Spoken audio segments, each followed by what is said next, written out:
I still can't believe that I'm doing solo raid right now, and I've been farming Steel Fortress Abyss hard, Necro Abyss hard, I've done the ToA Hell quest, I've got some win and Wargil battle, and I've been reading your comments down below that you guys have been finding these videos very helpful for beginner and maybe even the casual player out there who want to progress in the game. Even though this is R4, this is very beneficial because look at that wheel grind right there. That's gonna be extremely helpful to anyone out there. But I've also been doing BJR5 with Random Stranger. Big shout out to them for carrying my new account because I don't do enough damage, but as long as they do a bit more than the required damage, we're good to go. So let's take a look at the middle team, which is the BJR5 team, the El Clasico of R5 team that you should be building so you can raid with other people. Starting off, we have a very premium dupe Fire Geralt that I summoned the other day for the leader skill, but you can also run with a Fire Ninetail Fox. I just realized that it's gonna be pretty hard for beginner player to get the Fire Ninetail Fox because you have to buy the pieces in the guild shop if you're not lucky. So try using this as a leader skill and hope they let you through. We have the triple fight giant warrior. You can also run the blue warbear, same thing. Just make sure to have the wheel set so that it will revive and then it will die again so Beleaguer can get the 5 stack. Next up we have Colleen, who is on fight wheel. I will change these to fight rune when I get my hands on the right fight rune because this unit has to be tuned perfectly so that she survived the first turn but die after the boss jump so that my Beleaguer can get 5 stack. My Beleaguer is on rage wheel, attack, crit damage and attack, and the grinds that I've been getting from R4 has been boosting his survivability by quite a fair bit, and these two came from somewhere that I gamble and it really paid off. I'm going to talk about that later. We have the Lauren here on the fight wheel and random shield rune I got from farming dragons, and random fight rune, random wheel rune, nothing too crazy here. Just make sure that she move in front of Beleaguer to do the defense break. Lastly, we have the Water Inferno, which will be replacing the Dark Viking because they do the same thing. You have the Viking to boost attack bar. This guy also boosts attack bar. I don't want to do the secret dungeon once again, asking people for a secret dungeon, so I'm using this guy. They do the same thing, doesn't matter. On the right side, we have my future Doggo team, but we don't have the Freya and the Ikaru just yet. That's gonna be for the future. But we're starting off with Crow on the Fatal Rune. As you can see, we are getting some grinds in here already, and he's way beefier and way more stats. We have Vert on the Fatal set as well, getting some grinds in there for more stats. Man, I'm so happy I'm farming R4 right now because getting the blue grinds, imagine all of this grinded, that is like easily 20% more stat in all department, and that can change a lot for an early game player. And we have Vraok here on random runes. In the future, if I don't get my hands on Freya, we have to grind more Necro so we can get more wheel rune. This one was from Dimension Achievement Reward, and we have other random runes right here. And lastly, we have the Ninetail Fox that can provide branding and very good damage in general. So I luckily crafted this one from the mission that forced you to do the Roaring Beast thingy, and this came through, and oh my god, I'm so happy. So attack, crit damage and attack. Haven't maxed this one out yet because this one rolled terribly even though the rune started out to be really good. And on the front line, we have the Fire Panda, who is tuned to move after the boss all the time. The maximum speed you want to have is total 169, and this guy is right there on the border, so when the boss AoE attack, I hope this guy will cleanse. But the problem is this bear doesn't have good AI at all, which is a real problem because the bear will go for the skill 3 instead of cleansing the team full of debuff. Very annoying. I will soon change him to the Konamiya so I can do the smart cleanse with the Bluebird. And I have the front here for the attack buff. If she performs this, miracle. If she doesn't, can't do anything about it. But the right team is okay. The left team is more about providing the debuff because Beleaguer and R4 like this can do more than enough damage to destroy the boss, with the majority of damage coming from Beleaguer. So on the left side, we have the defense breaker, we have the Annabelle that I pulled recently, but don't be afraid if you don't have Annabelle because any AoE cleanser, I think the Fire Witch is really good as well. They do the same thing. The Fire Witch can also AoE defense break and AoE cleanse, so you can build that for your AoE cleanser. And the back line, I just have any damage dealer I can have on the backline just to do any bit of damage, and that's more than enough. This guy is heavily underrated in my opinion. He's just on some random runes, and the main purpose is to provide the attack buff and any damage he can pull off, and that's more than enough. And lastly, we have the Wind Homunculus. Wind Homunculus. I was thinking of the Wind Ifrit. They're only here to do whatever they can. In R4, if you build two good teams, the third one would not matter too much.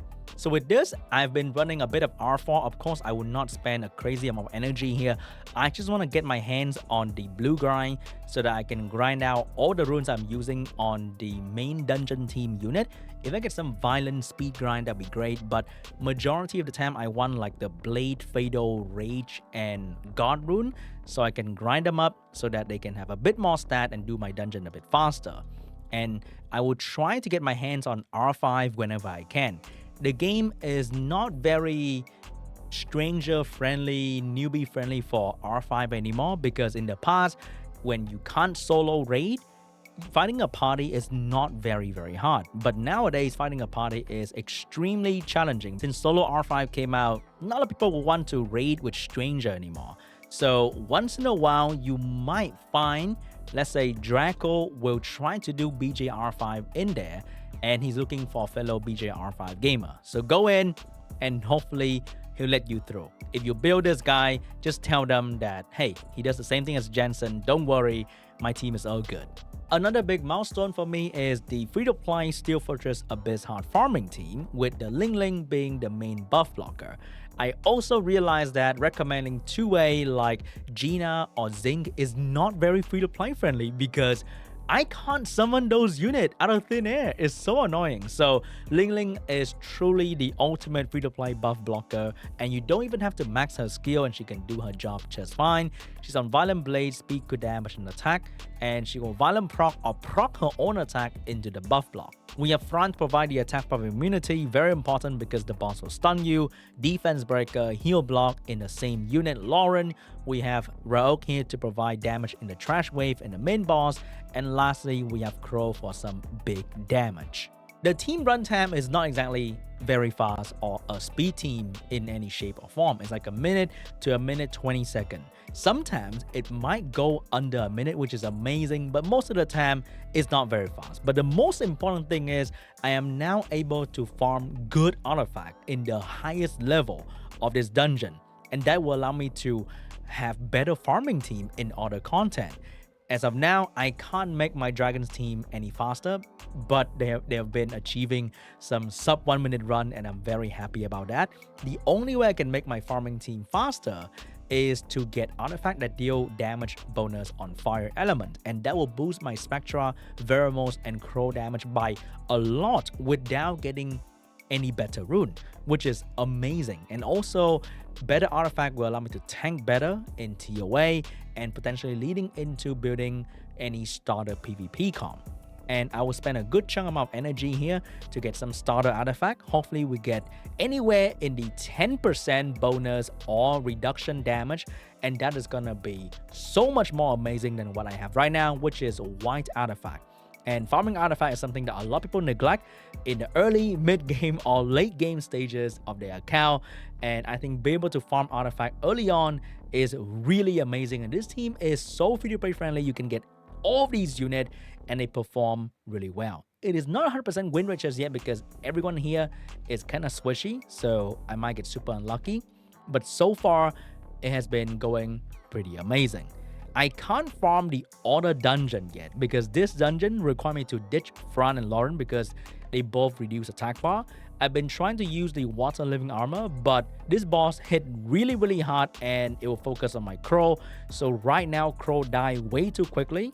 So I don't intend to farm this dungeon just yet, but if I get my hands on some good artifact on the other dungeon, I will try to get this dungeon down as well. But this one is really hard. Speaking of really hard, I've also finished the advanced section of the Summoner's Way here, and there's some stuff that I would like to share so that it can potentially help you in your journey. For ToA hard, I beat it. I don't think it's like a crazy milestone anymore because the moment you unlock Spectra and you get your hands on Veramos and you get your hands on maybe Tyrone or any other CC unit, In my case, I was utilizing my Fire Garrow for the AoE dots, but you can literally use anything that AoE control and you can manual your way from like 80 to 100. It's gonna take a while. I did an auto from 80 to 100. Very simple, ToA hard achieve, but the problem comes when is the lab stage hell. I realized that you can actually just do any stage in practice mode, and if you clear it in hell mode, it will count in the mission. So you can pick exactly what you want, the easiest one out there. I think I did like a normal stage because it is the same as a ToA stage. You just go in, you bring in continuous damage unit, you burn them. It will take a couple try, but it is just as hard as a ToA stage. Just dot them up and you'll be okay. And you don't even have to spend energy to do this. So while your team are doing auto farming, you can go in here and try to clear that.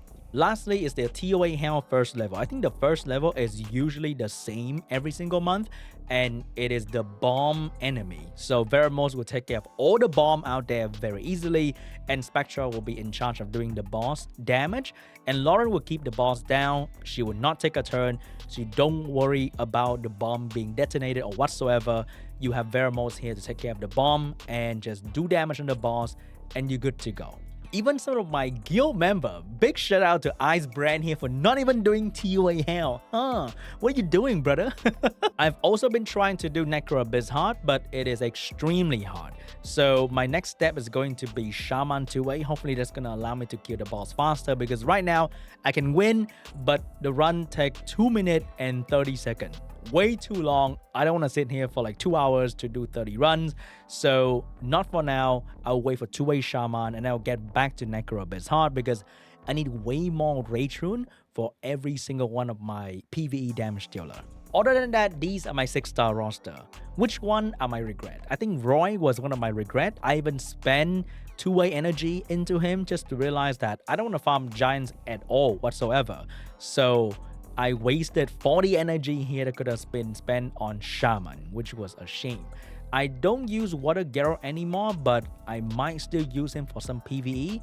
So he's sitting here unruined at the moment. Lapis will be useless very, very quickly, so I don't use Lapis anymore, but the quest will make you 6-star this unit, so don't worry too much about it. I 6-star Wind Homunculus too early, and I still can't do fast Giant Abyss just yet. So you may not need to 6-star this guy too early on and spend Devamon on him just yet. My Devamon went to Veramos, Spectra, and some of it on Zhongfei, and they have been performing really, really well.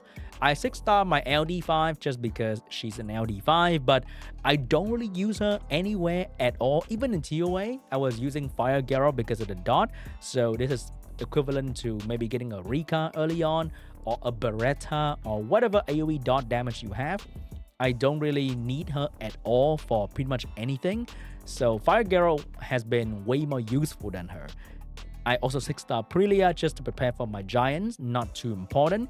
We have the second Lauren for R5. I 6-star Darien because I thought I needed Darien for my solo Raid 4, but I also don't really need him because Raid 4 is actually quite easy. Before I forget, I bought a lot of this because I wanted some Wheel Rune. I only need 2 Wheel Rune to make so many units work, so I bought it and it was worth it for me, but it was a gamble. I was using the rune buff of the event to farm Necro for the Rage Rune, but I couldn't get my hands on any Wheel, so I bought this, I crafted the Wheel Rune, and some of them turned out to be not too bad.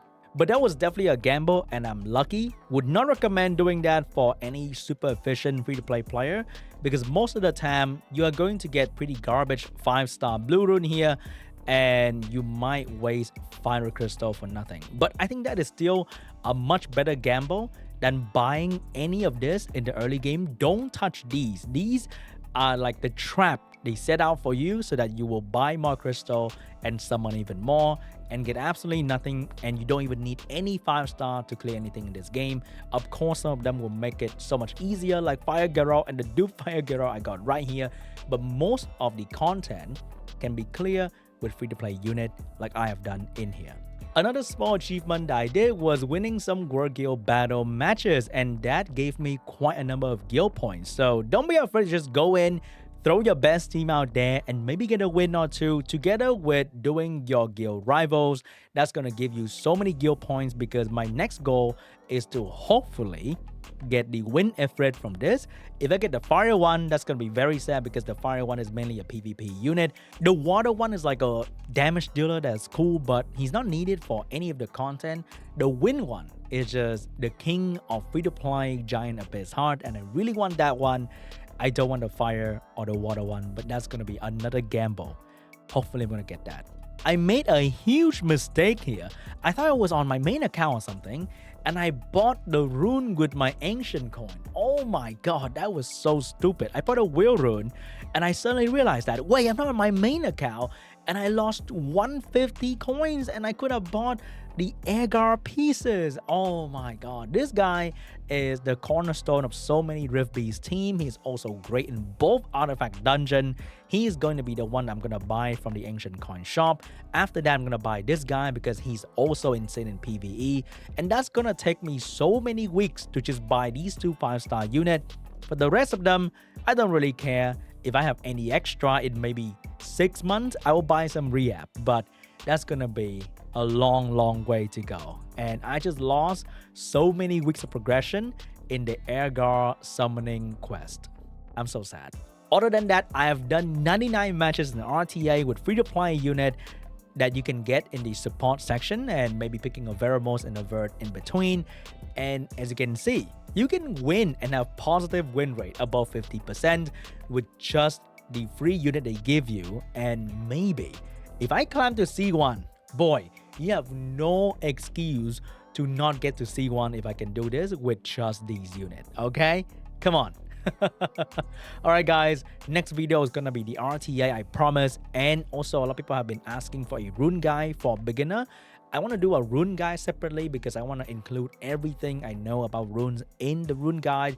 But for now, as you can see, I'm keeping a lot of runes because this is a beginner account. You keep most things that can be remotely useful anyway.